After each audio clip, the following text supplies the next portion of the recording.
तो सवाल सबके जहन में यही है कि ये जो ट्रेलर अभी ऐसा था, ट्रेलर में ही हमने दुश्मन को घुटने पे ला दिया है। 23 मिनट के अंदर अंदर, जब तक कोई नाश्ता भी नहीं खत्म करता है, रक्षा मंत्री कह रहे हैं कि उतनी देर में तो हमने आतंक के अड्डों को खत्म कर दिया। अगर 3 घंटे में हम 11 एयरबेस से ज्यादा की तबाही मचा सकते हैं, तो सोचिए कि जब युद्ध होगा तो क्या होगा। तो पहला सवाल सिवाच सर यही है आपसे, क्या लगता है फिर से युद्ध शुरू होगा? देखो, सच्चाई यह है कि भारत युद्ध नहीं चाहता। अगर युद्ध हुआ तो पाकिस्तान 4 दिन से ज़्यादा टिक नहीं पाएगा। उसकी वजह है जो आपने बोला कि ट्रेलर भारत ने दिखा दिया है। 2 चीज़ें आप देखें बड़ी महत्वपूर्ण हुई हैं। जो पहले दिन हमने उनके 9 टेरर इंफ्रास्ट्रक्चर को बर्बाद किया, उन्होंने सपने में भी नहीं सोचा था कि हिजबुल मुजाहिदीन, लश्कर तौबा और जैसे मोहम्मद के हेडक्वार्टर को भारत अंदर घुस के उनको बर्बाद कर देगा। 100 से ज़्यादा आतंकवादी, जैसे मोहम्मद मसूद अजहर का भाई मारा गया, तो ये एक मेरे को लगता है बहुत बड़ा एक प्रकार से चोट थी आतंकवाद के पे। सबसे इंपॉर्टेंट हुआ रात 9-10 को।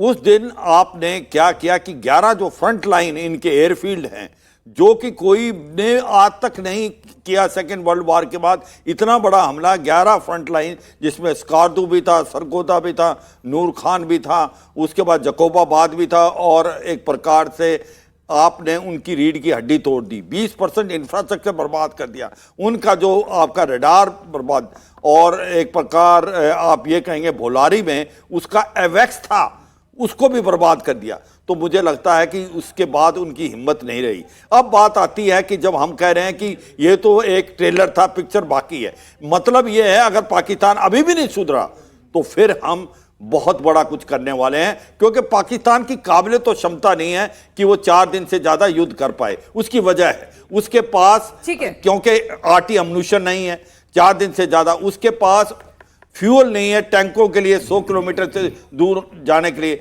अगर उसको कोई सामग्री भी आ जाएगी अरेबियन सी से, तो हमारी जो नेवी है उसने ब्लॉकेड कर रखा है। तो सच्चाई है हम आपसे बिल्कुल। मेजर जनरल दत्ता साहब, यहां यह समझना सबके जहन में है कि हमने महज इतने छोटे से अंतराल में युद्ध का ऐलान नहीं किया था। हमारा यह आतंक के खिलाफ ऑपरेशन सिंदूर था, उसमें हमने अगर पाकिस्तान की हालत कर दिया, उसके बाद भी वो सुधर नहीं रहे।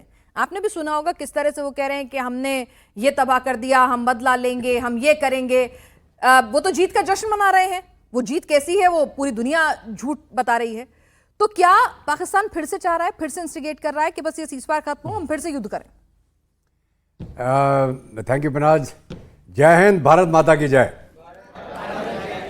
पाकिस्तान की सरकार, पाकिस्तान की झूठी फौज वहां पे नारे लगा रही है कि उन्होंने 71 की जंग की हार का बदला ले लिया।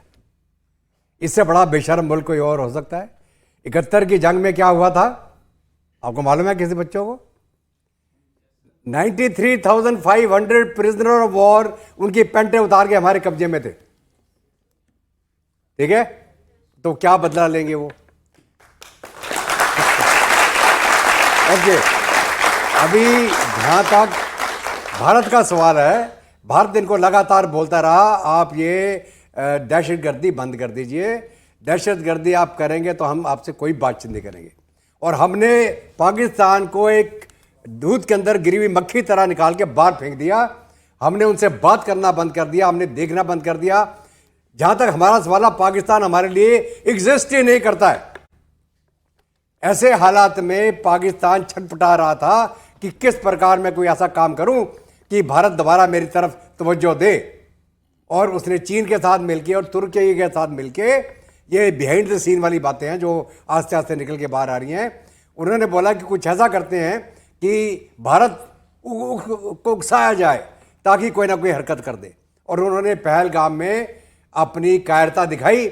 हमारे 27 जो टूरिस्ट हैं, आप हम भी हो सकते थे उसमें, उनको उन्होंने धर्म पूछ के, मजहब पूछ के मारा और बोला कि जाओ मोदी को संदेश दे दो। तो ठीक है, मोदी साहब को संदेश मिल गया, भारत को संदेश मिल गया। और हमने बोला, और मोदी साहब ने क्या बोला, इस बार जो कार्रवाई होगी वो पूरे टेररिस्ट इंफ्रास्ट्रक्चर के ऊपर होगी। जो उसको सपोर्ट कर रहे हैं, उसको अबेट कर रहे हैं, वो सारे तंत्र पे होगी। और हमारी कार्रवाई ऐसी होगी कि उनके सोच और इमेजिनेशन से परे होगी। तो लोगों ने सोचा पहले उरी किया, थोड़ा सा हमने जाकर अंदर हमला करके वो उनके टेस्ट कैंपों में हमला किया। फिर हमने बालाकोट स्ट्राइक करी, 300 टेररिस्ट मारे हमने बालाकोट में एक एयर स्ट्राइक में। तो पाकिस्तान ने सोचा है हो सकता है छोटा मोटा और कुछ कर देगा। तो सोच से परे पाकिस्तान के अंदर, पीओके के अंदर, उनकी चुनी हुई जगह पंजाब के अंदर भावलपुर मुरीद के जो जैसे मोहम्मद लश्कर तोयबा का हेडक्वार्टर है, 9 जगह पे हमने चुन के उनको मारा, बिल्कुल प्रिसाइज स्ट्राइक। इनको समझ नहीं आया कि हम क्या करें। और भारत ने बोला भाई हमारी जंग पाकिस्तान के साथ नहीं है, टेररिज्म के खिलाफ है। और वह पाकिस्तान क्या बोल रहा है, हम बम मार देंगे, हम न्यूक्लियर है, हम पता नहीं क्या है, और पाकिस्तान की फौज हम तैयार हो गए हैं, जंग शुरू हो जाएगी। हमने तो बोला ही नहीं था तुम जंग शुरू करना चाहते। जब हमने ये 9 टारगेट इनके मारे, इनकी जो फौज है और एयरफोर्स है, उन्होंने हमारे पर मिसाइल और ड्रोन अटैक करना शुरू कर दिया जी। कोई भी ड्रोन और मिसाइल उनका हमारी सरहद पार करके अंदर किसी भी टारगेट के ऊपर नहीं आ पाया। हमारी वो काबिलियत आज के दिन